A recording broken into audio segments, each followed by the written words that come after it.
The dark moon is upon us, and now is the perfect time for shadow work. So, in tonight's episode, I'm going to be sharing 5 special techniques that I have used to progress my shadow work journey. So, welcome, merry meet. I am Aislin. This is Ask Aislin. We are almost at the dark moon, so this is the perfect time for us to be talking about shadow work. So, if you're here with me live, welcome. Feel free to leave comments and questions in the chat, and I will be answering all the questions at the end at the Q&A. And if you're watching this back in replay, you can also leave questions here. I go back in afterwards and I answer everyone's questions. If you like what you're hearing tonight, make sure to leave a heart or a thumbs up somewhere in the episode, just so we make sure this gets out to more people. And of course, if you're watching back later in YouTube, make sure that you subscribe to our channel, Body Mind Witchcraft. That way you won't miss any future episodes. So I'm just going to dive right in, and we are going to start talking all about the dark moon and shadow work. So why is shadow work so connected to the dark moon? That is a good question, right? It's one I get asked a lot. So during the waning half of the cycle, we have this desire or this pulling inward where we feel that we're more receptive to the energies that are around us, which also means that we're more receptive to the energies within us. And this is in particular during the waning crescent part of the cycle, we might say the last quarter, those last 7 days. And this particular energy amplifies as we move into the balsamic part of the cycle, which is the last 72 hours. We're actually in that right now. If you're watching it live, we're in the balsamic phase of the moon right now. And then that energy eventually peaks right at the dark moon, which is the day, night before the new moon. And for us, that is Friday the 13th, coming up in 2 days. And that will be the very peak of that waning energy. So this is the time of the cycle when many people feel like doing banishings or releasings or cord cuttings for a reason, because the energy is aligned with letting go. And this energy, like I said, begins to amplify as we get closer and closer to the end of the cycle. So it's a great time for us to be letting go of the things that we don't want to carry with us into the next cycle when the new moon begins again. Now, our energetic body and our emotional body, all of our bodies want to release something during this time. And the menstrual cycle is actually a very good analogy. So whether you're someone who has a menstrual cycle or not, it doesn't matter. You can appreciate this analogy, I'm sure. So during the menstrual cycle, there's energy in the body that needs to get released in the form of blood. And for anybody who has ever had trouble with their menstrual cycle or their actual letting go of the menstrual blood, you know it causes cramps. A lot of times our cramps is our body holding on to that energy. And so the same thing happens to us when we are trying to shed our emotional garbage, right? Our energetic blockages. We're trying to release and shed these at the end of every cycle. And if we can't do that, we're going to create stuck and stagnant energy in the body. It doesn't matter what gender we are. And so if we don't pay attention to our body's natural rhythms as they're going through that, and we end up not releasing what needs to be released at each cycle, we end up with more stuck and stagnant energy. And this can cause physical manifestations, and it can also cause emotional issues and just an overall inability to really step into our power. So just saying hi to all those who are joining us. I see some people in the chat. Hi, Cindy and Jen, Amy, Melinda. Welcome, everybody.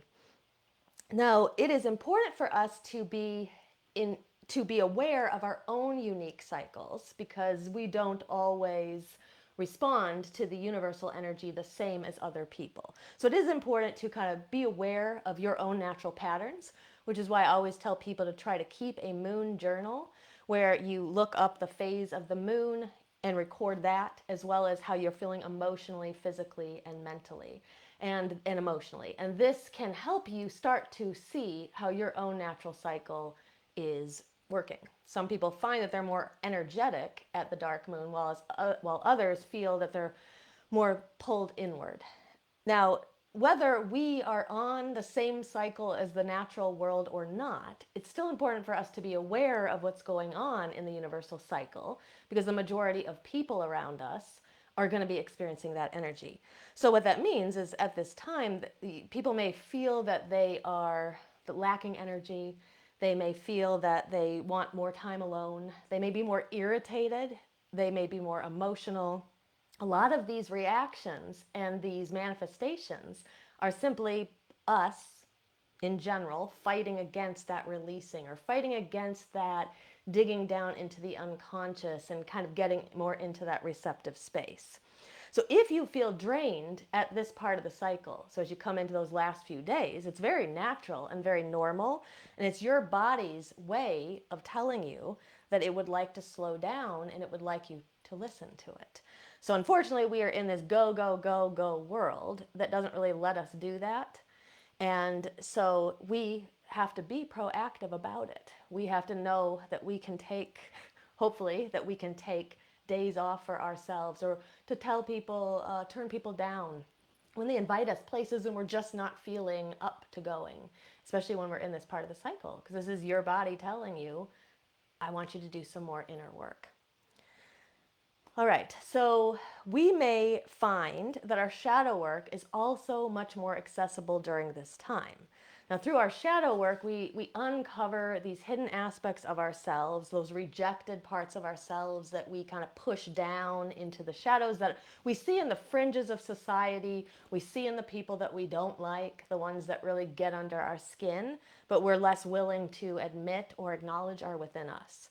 Now, we also uncover our unconscious motivations during shadow work, and that can be very powerful because until we are aware of why we are reacting a certain way or why we act a way or say a certain thing to people, we are out of control, right? We don't know what's causing that.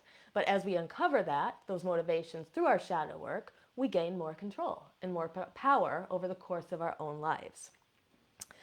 Now, when we're aware of why we feel a certain way, why we are not always easy to get along with, right? We just gain more and more of ourselves back. Now, until you make the unconscious conscious, this is what the great Carl Jung said, who essentially is considered probably the godfather of shadow work. He said, until you make the unconscious conscious, we are essentially driven by forces that we can't control, that we don't understand, that we aren't really aware, that are basically driving the ship that is us. Now, shadow work has become quite popular over I would say the last like decade or so, especially within the last few years. I've noticed it, I think, since the pandemic began, more people have been exploring these ideas of how they can become more whole or how they can do some self-healing. And so it doesn't surprise me that shadow work has become so popular, though it isn't a new topic. It is something that goes back, as far back as Carl Jung when he coined the phrase, but goes back much further than that.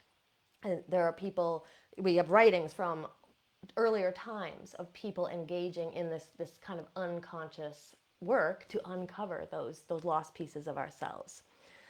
Now, usually the simplest way to do shadow work is through exploring triggers. This is why we always start with this. So when someone asks me, how do I begin with shadow work? I would usually say start with your triggers or those things that are upsetting or bothering you. But I'm also going to share 5 other techniques tonight that you can use, especially during this time of the cycle, to do some of your shadow work. Now, our triggers are generally thought to be our greatest teachers.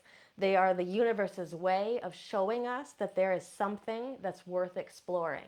So if you're not triggered by something, then, let me back up. So are things in our unconscious that they're so far down that they're not even scratching the surface.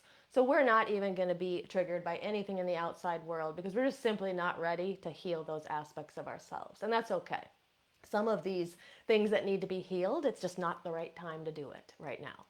But for other things that we are ready to see and we are able to potentially heal, we'll start to notice irritations in the world around us. So the way that people say things or the way that we respond to them, things that maybe didn't bother us before, all of a sudden are nagging at us. And this is always the universe's way of showing us there's something here for you to heal. So there's some who believe that until we're ready to actually make a change in our lives, the universe will kind of keep pushing us and may even make us more and more uncomfortable until finally we're willing to look at it and listen.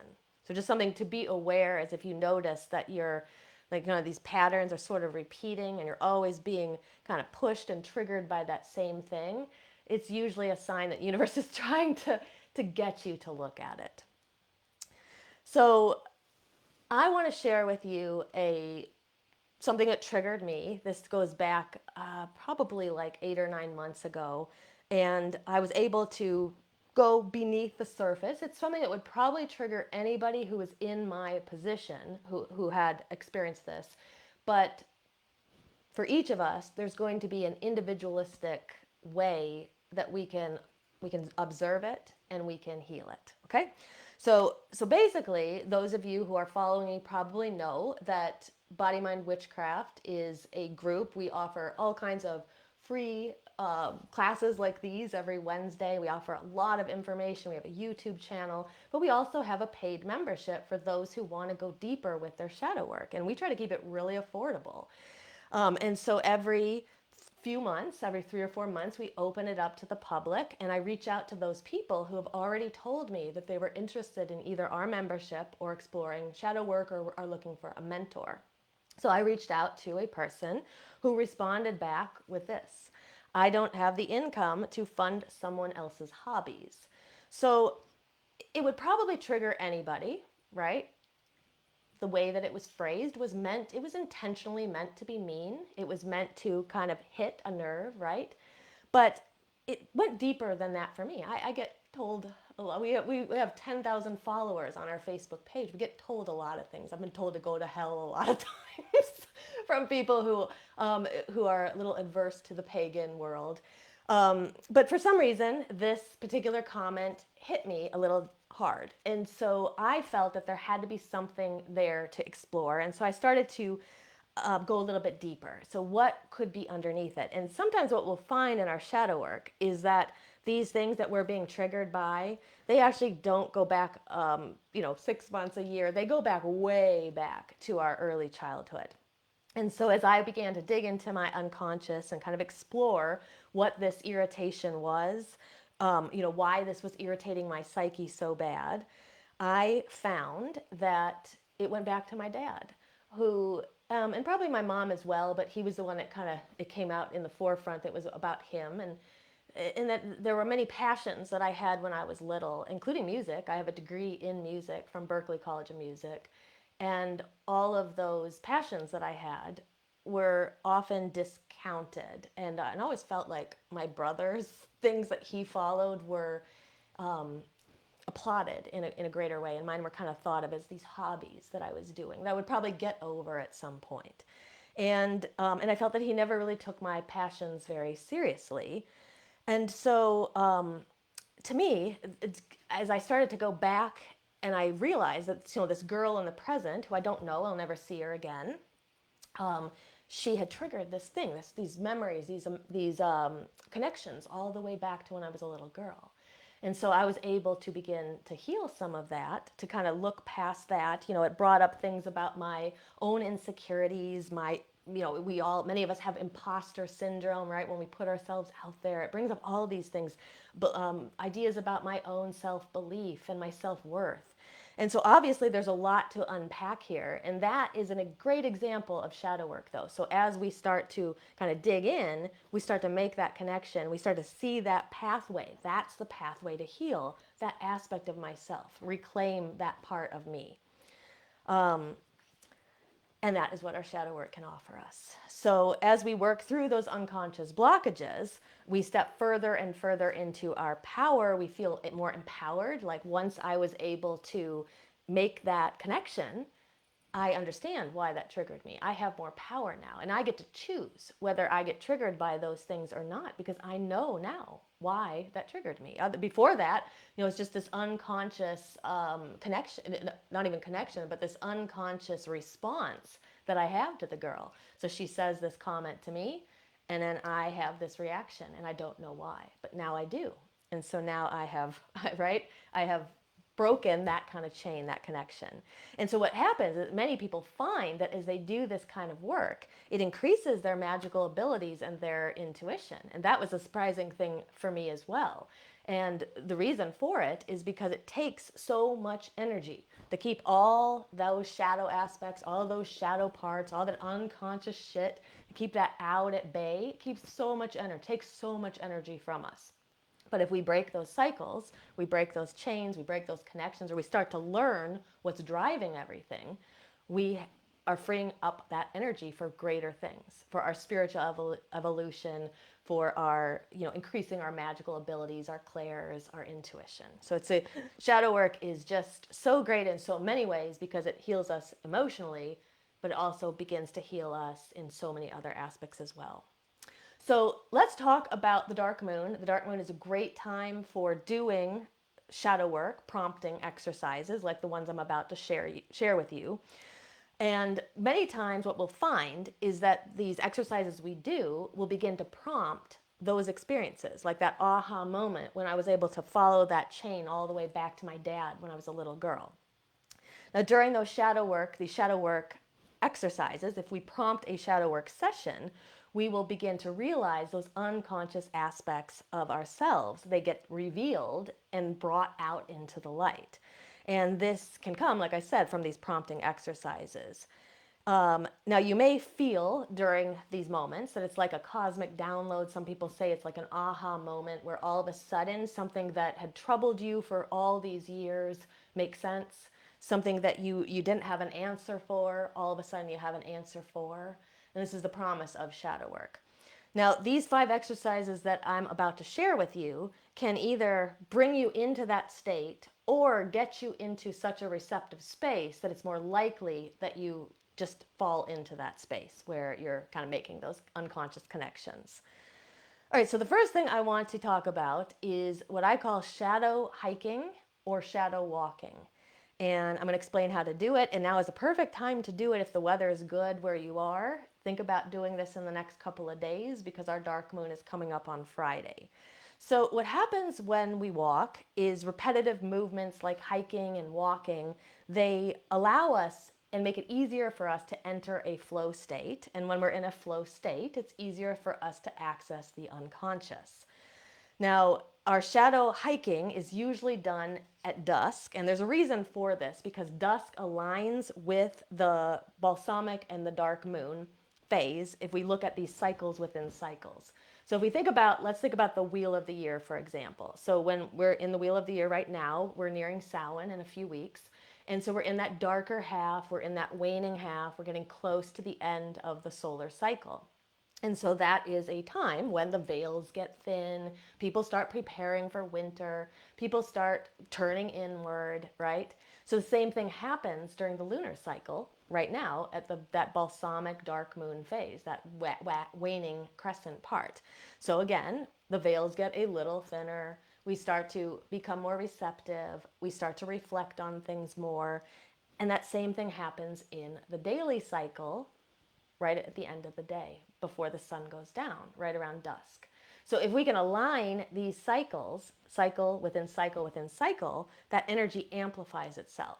So shadow hiking is so great because you're in a receptive space because you're at dusk. Now it's even better if you do it now because it's in the waning half of the cycle and we're nearing the balsamic and the dark moons. And not only that, we're nearing Samhain. This would be like the greatest time to be doing shadow hiking. So what you do in shadow hiking is I recommend go somewhere safe where you can potentially hike alone if possible. If you feel that you want to, let me back up too, is if you don't really have places where you can hike, you can also walk. But the more natural the setting, the better, because we get more receptive when we are in a natural setting. There's less distractions. And even when there are distractions like other animals and things around us, it's not as jarring as like cars and noises from people and phones and things like that. So number one thing is you don't want to have your phone. So if you do have to bring it, just make sure it's in your bag, in your pocket, you're not taking it out. I recommend not really playing music. So a lot of people put ear pods or earbuds in when they're walking or hiking. And I just recommend for this exercise to not have the music either. Because what the music does is it distracts us. It brings you into a certain space. You're listening to the music and you may not be aware of what's going on around you. And you may not be as aware of your own reflective thoughts. So try to not bring music. And then, like I said, I would try to go without other people as long as it's a safe area. You know, don't go somewhere unsafe alone. But if you do have to be with someone, just have an understanding that you guys are going to go on like a reflective walk where you're not going to talk because you don't want to be really communicating with other people. So you just want to eliminate as many distractions as possible. And then from there, it's up to you what you do next. So if there is something that is bothering you, you can contemplate this as you begin to walk or you begin to hike. You otherwise you can kind of allow whatever's coming up to come up. I have solved so many problems by doing this exercise. Like when there's something that's troubling me and I have a question I don't have an answer to, or I have a problem that doesn't seem to have a solution, I have solved so many just by doing this exercise. I've recovered aspects of my shadow self this way as well. So I highly recommend it. You know, you can go for as long or as little as you like. Try to go within that kind of last hour of light before sunset. And then usually you have about 15 to 20 minutes after sunset while there's still a little bit of light as well. But great practice to try.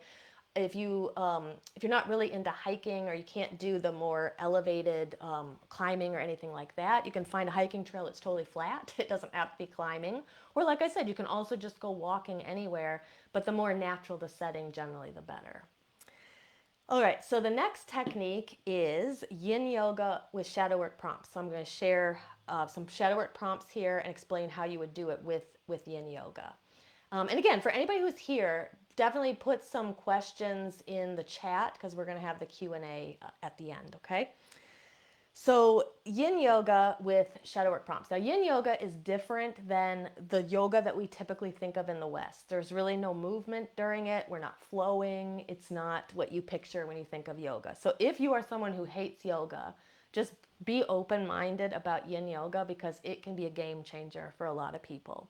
So what you do in yoga during this special type of yoga is you hold poses for periods of time. So at minimum, you're probably holding a pose for 3 minutes. Some of these poses you would hold for 5. You can even extend all the way up into 10 minutes if the pose isn't too demanding on the body after that time.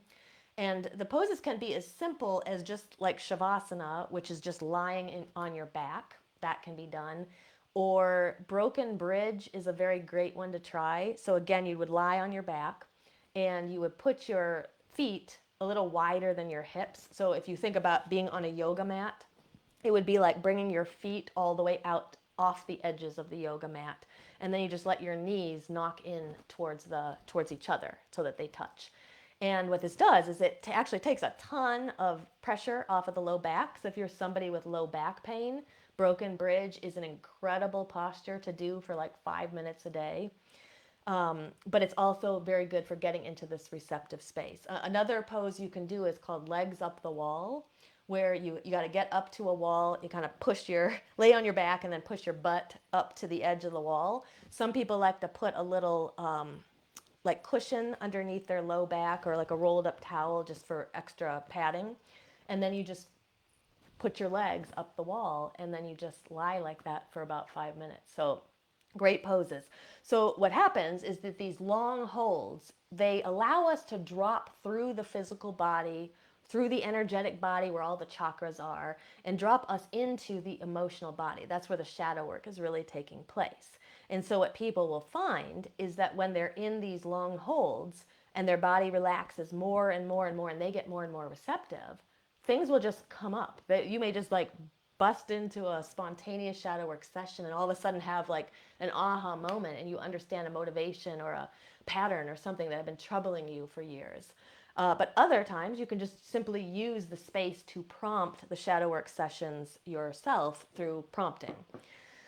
So So before I talk about a few prompts, 'cause I was going to give you a few prompts for some of the chakras that you could try. I think it would be a really good practice.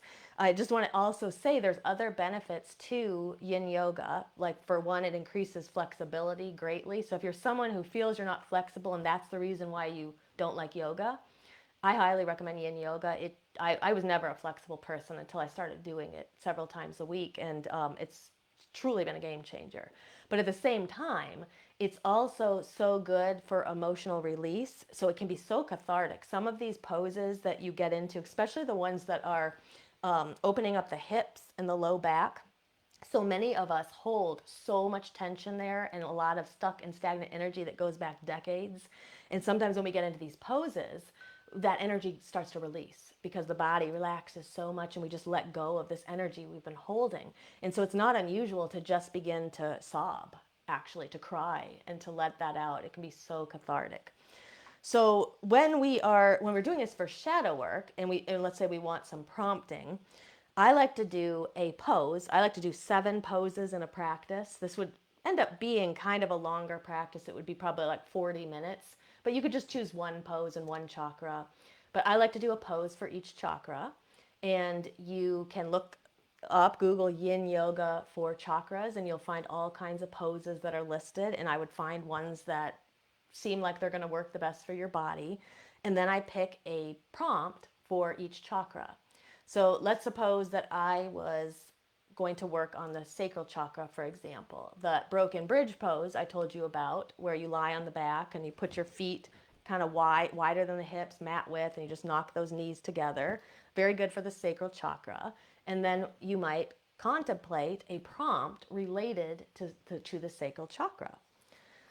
So here is a prompt for the sacral chakra. I'm gonna share one actually for the root, for the sacral chakra, and for the solar plexus, because those 3 chakras tend to be blocked in the majority of people, and especially people who are very spiritual, like those of us in our community. We tend to be kind of up here in the upper chakras, connecting to our guides and our intuition and our spirituality and the divine, and we often are lacking in those lower chakras. So here, this would be a great practice for working on what we call the lower triangle, or those bottom 3 chakras. So for the root, you could contemplate the prompt: what traumas have you inherited from your ancestors? So the root is all about our past as well as our stability and our security, but there's an element of the past here. And so our ancestral trauma, or those blockages that we carry in from our ancestors that aren't actually ours, are located in the root. And so we get into a pose, like the broken bridge pose could work for it, or just lying on your back in shavasana and then contemplate that pose, or that prompt, and see what comes up for you. You could also, rather than just contemplate it, a lot of people like to get a journal out and they actually just do kind of free form writing on that prompt while they're in the pose. A little bit harder to do on the poses where you're on your back, but there are other poses where you're seated or you're kneeling or something like that. Rarely in yin yoga do you stand, but you're usually like kind of low to the ground. But there are poses where you're seated where you could absolutely kind of do stream of consciousness or free form writing on the prompt. So for the root, what traumas have you inherited from your ancestors? Now for the sacral chakra, what things make you feel guilty, and why do these things stir up this emotion in you?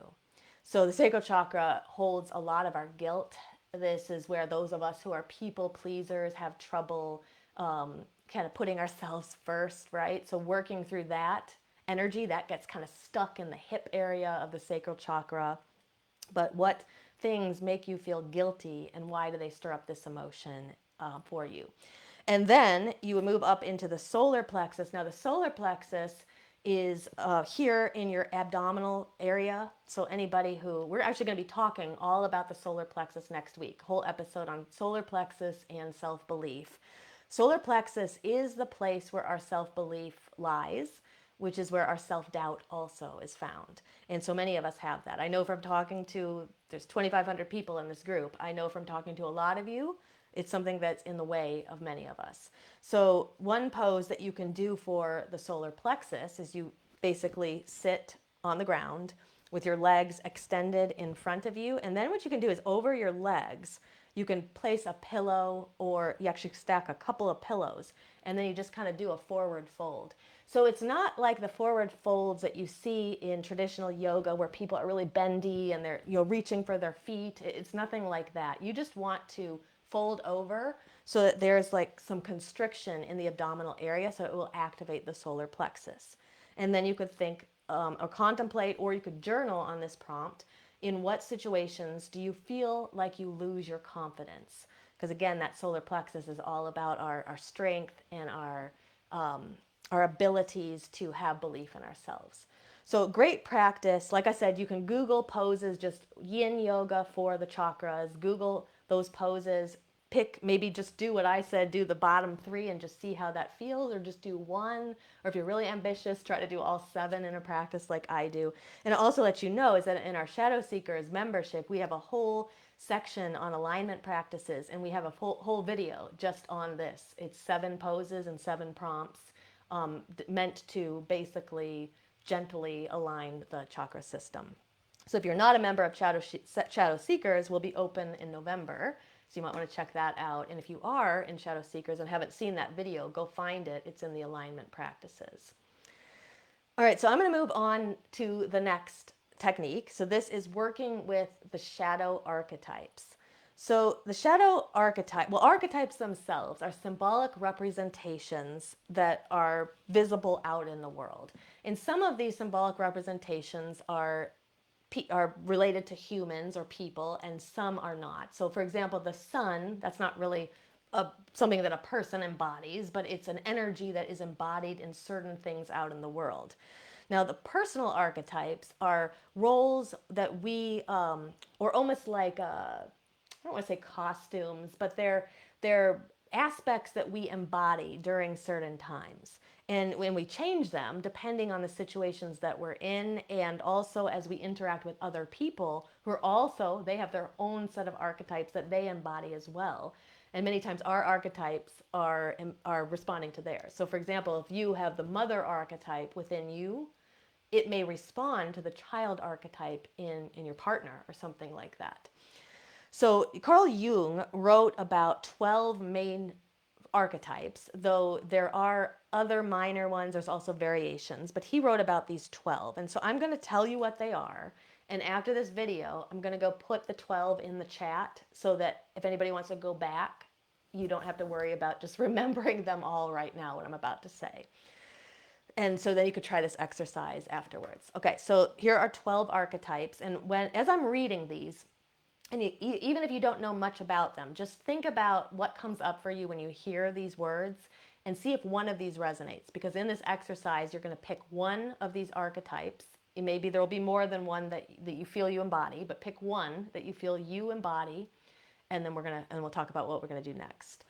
Okay, so the first one is the caregiver. So this could also be where the mother or the father is. So anybody who's doing caregiving, the caregiver is an archetype. The child, we all embody the child.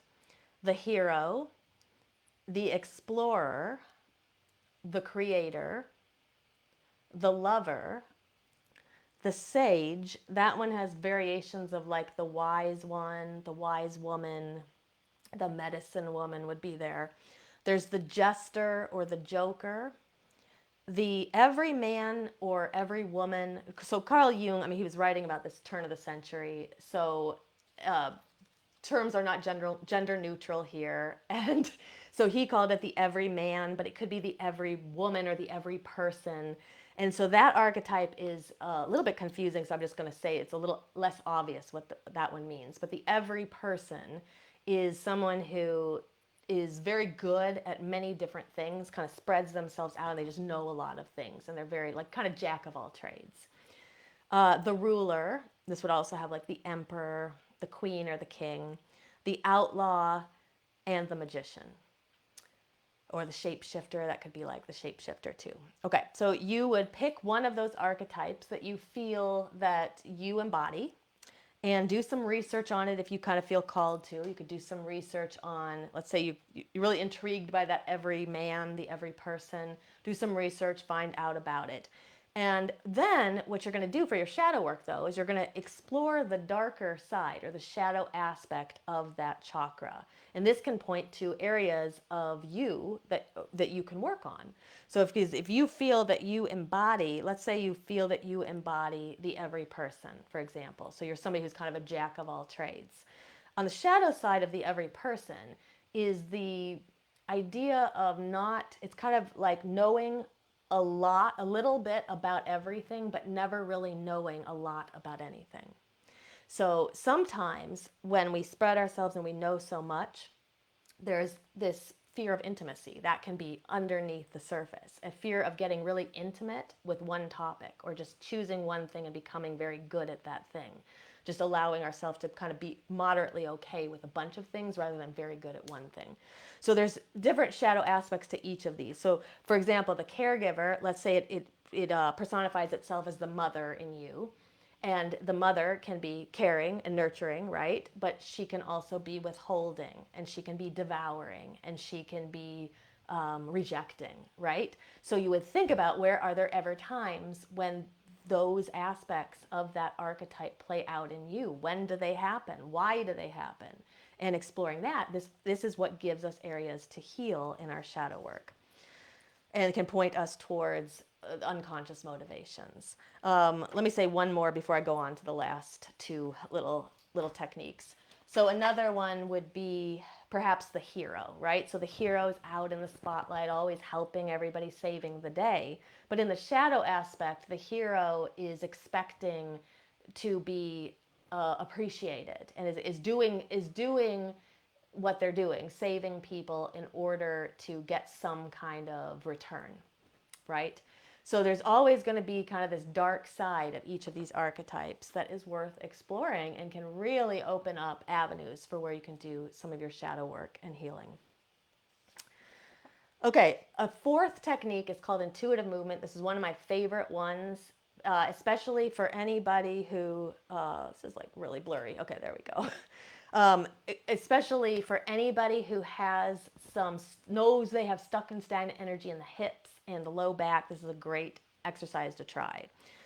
It is excellent for balancing your sacral chakra, especially because our sacral chakra is connected to the element of water, and this is where we move and we flow. So when you're doing intuitive movement, you want to turn on some music, in particular music that you feel really inspires you to move. And for everybody, this is going to be different, but I think, at least for myself, I wouldn't want really super fast movement, because you do want to just kind of in the beginning kind of sway and let the body move. But use your own discretion. Whatever kind of music you feel called to use that music. And you want to be very comfortable wherever you are. So make sure you're in really comfortable clothes. And make sure that you're alone, because you really want to be able to close your eyes and let go. And you don't want to worry about other people watching or what they're thinking about you. Turn on your music, and then you're just going to close your eyes and let yourself go. Okay? You're just going to let yourself move. And let your body move in whatever way it needs to move. And sometimes in the beginning, it can be kind of like, what is going on? Especially if you feel like you're really restricted. If you restrict yourself, if you don't really allow yourself to move or express yourself, you may find this difficult at first. But it can be very cathartic. I first learned it when I was in my prenatal yoga teacher training and my doula training. They were teaching us to do it with pregnant women, because pregnant women can hold so many emotions in the body, right? And if they're able to like release and let go, they feel a lot better. But what I found during this exercise is I wasn't expecting how cathartic it was going to be. And I started crying, and I was releasing all this energy and emotions. It was really, really eye-opening to me. So like I said, you may become emotional as you start to move, and as you start to move some of that stuck and stagnant energy that gets going, especially a lot of it in your hips. And it can also help you become better in touch with your body, especially if you're somebody who feels they're kind of cut off at the head. There's a lot of intellectual people and very spiritual people who kind of feel like they're living up here and they're not really in the body. Or if you've had an eating disorder, or you have body dysmorphia or disordered eating, you may really find this exercise very good, because it really helps you get into your body, get more in touch with your body. But at the same time, it's opening up that receptive energy, and it's possible that during it you may have those aha moments of shadow work, or they may follow after an exercise like that. So I highly recommend that. And then finally, I love to follow all of the work up with some kind of a dark moon releasing ritual. These can be really helpful, especially if you feel that a lot was brought up that you want to let go of, or if a lot of ancestral things came up, or things that you kind of realized weren't even yours that you've been carrying. There's so much that we can let go of. So I have a ritual that I do, a personal ritual I do for myself every dark moon. And I basically work with the goddess Kali. You can work with any goddess you want, god or goddess, or no deity at all. But if you do work with deities who are a little, have kind of more of that darker aspect to them, many of them will have a story of going into the underworld, or like Kali, she's like known to be the destroyer, so she can destroy our egos. A great one to work with. But any goddess can be used, or none at all. I like to, in my ritual, I always bring in the lion's breath, which I've shown people in other videos, but I'm going to show it here as well for those who've never seen it or want a reminder. Lion's breath is a fantastic breath to, like, I think of it as like purging ourselves of negative energy, negative emotions. And so I like to take my hands like it's a bowl. And so during the lion's breath, I'm just going to preface this, it looks crazy, so you just got to let go.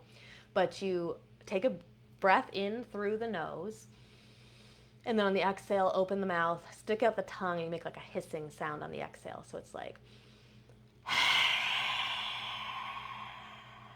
and I like to imagine purging all of that out into this bowl, and you can just dump it out, right? Or something. But it can be so cathartic, especially if you're holding a lot of negative emotions, anger, angry energy, feeling rejected, feeling irritated, feeling sad, feeling anxious, worries, like all of that. You can just purge it out. You can do that breath 3 or 4 times. Some people like to bug out their eyes and really get into it and just let go as much as you can. So it's very, very cathartic. And then what I like to do is write down the things that I want to release. And rather than this be like many releasing rituals that we'll go to, they'll say, think of like one thing you want to let go of and write it down. But in this exercise, what I recommend doing is doing almost like a stream of consciousness or free form writing, where you literally just start. You could time yourself, say I'm going to do it for 5 minutes, or you could, I do it by the paper. I want to cover the whole front and the whole back of the paper. So you make up a way that you're going to do it, and then you just let yourself write all the things you want to let go of, and just one thought leads to the other, and you may find that things start coming up as they make these connections that you weren't even aware of, and just get all that out. And then if you want, if it's bringing up emotions, do lion's breath and purge it out, right? And then after that, I would burn or destroy the paper. And you can, I like to burn it, but if you're in a place where you can't burn it, you can rip it up. You can put it in water, and especially if you use like pencil when you're writing, or a light pen, then as the water erases the writing, it's like erasing the words, right? Letting go of all this. You can bury it. There's a lot of options, but get rid of it in some way. And I find that when I do that ritual every single dark moon, I feel so much better, because now there's openness and there's space as I step into the new cycle the next day.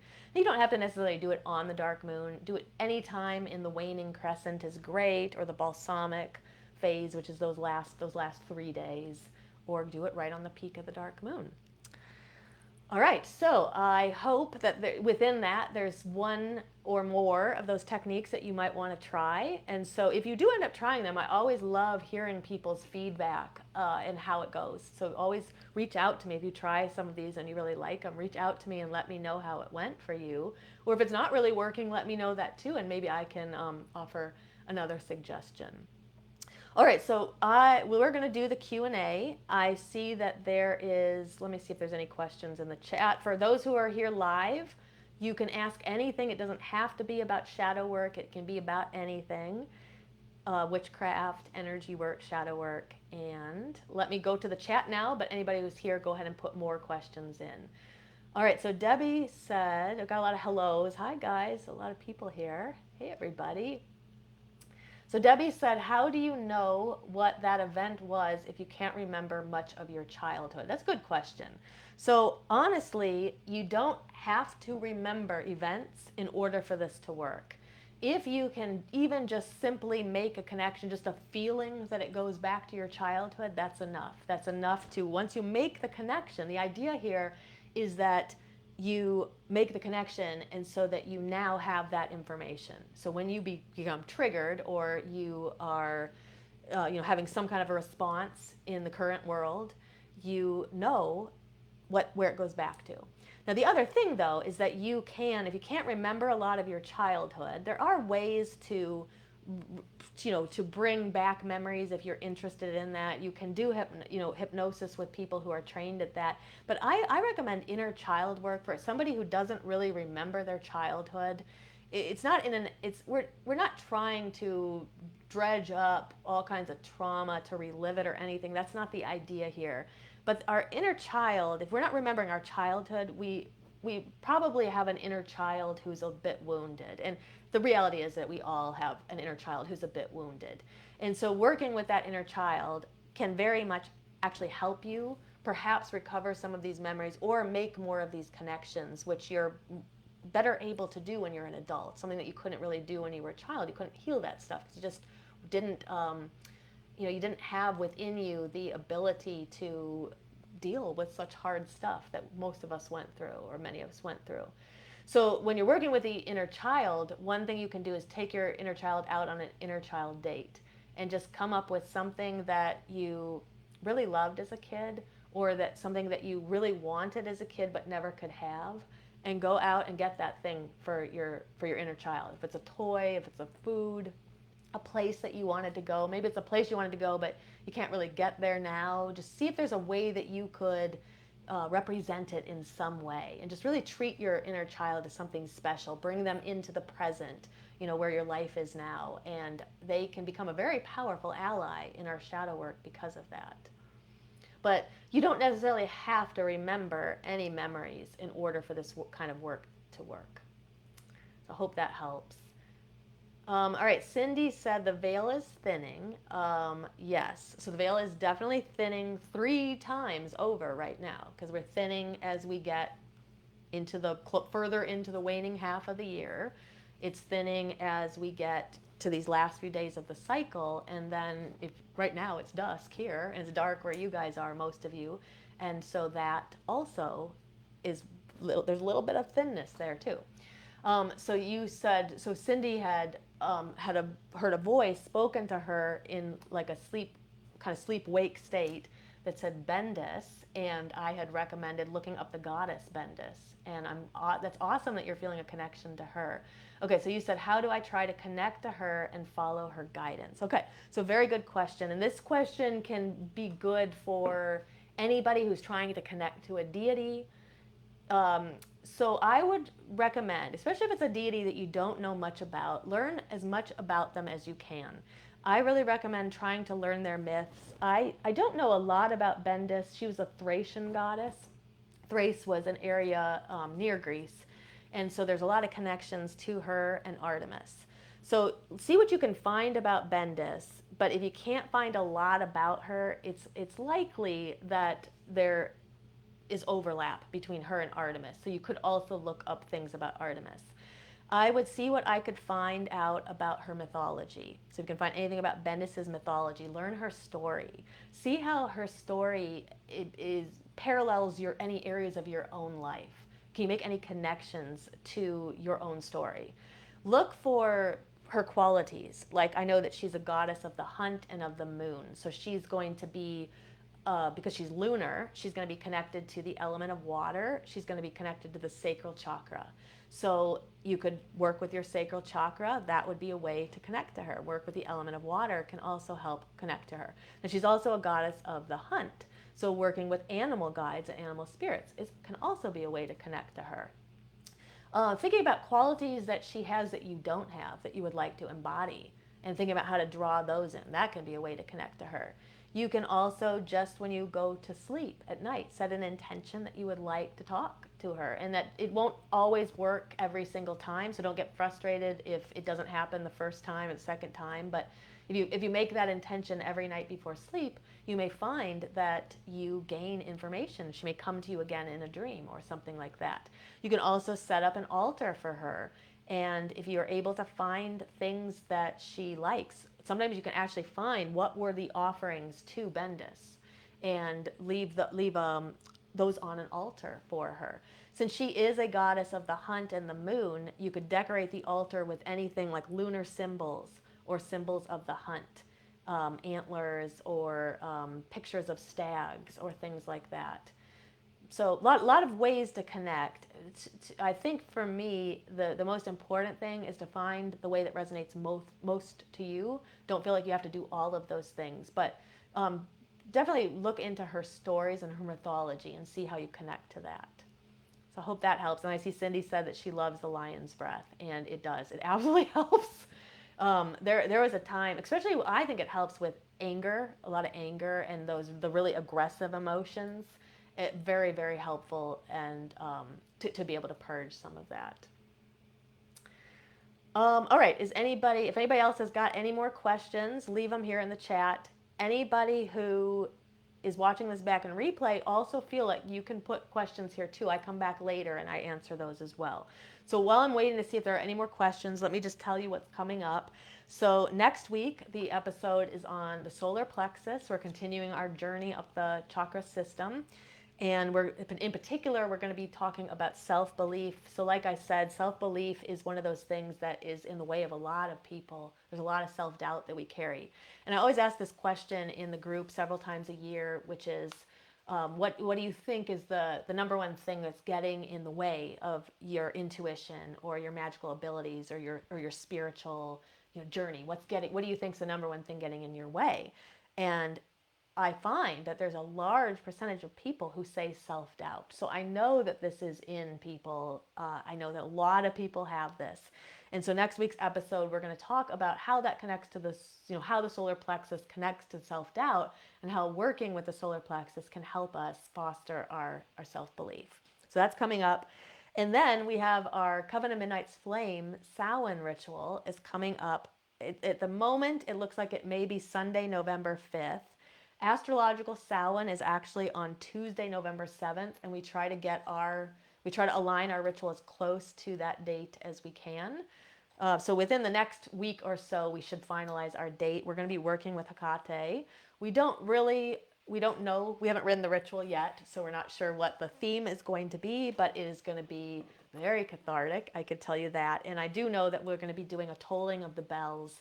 So if you have any relatives or friends, family, pets that have crossed over in the last year, this is a time to honor them. And we're going to name off those names and toll the bell for each one. So I hope you'll join us, and there'll be more information coming in the next week or so about that ritual. And then in November, our Shadow Seekers membership is reopening near the end of November, and we have a special offer that we've never offered before. So I think those of you who may have been on the fence before, you may find that you want to join us for this. So I'm not going to say anything more about it, but that's coming up. And then our course, Demystifying Witchcraft, which we've been teaching live since July, is about ready to be available for purchase. And it's a full course on witchcraft, like a Witchcraft 101 course. And that will also be available at the end of November. So a lot of things coming, and Samhain's on its way, which is always one of I always feel like it's always a good time to be a witch, but this is an especially great time to be one. All right, so if there are no other questions, I'm going to sign off, but if I missed any questions, I'll go back later and I will make sure I answer those for you. And until next time, blessed be.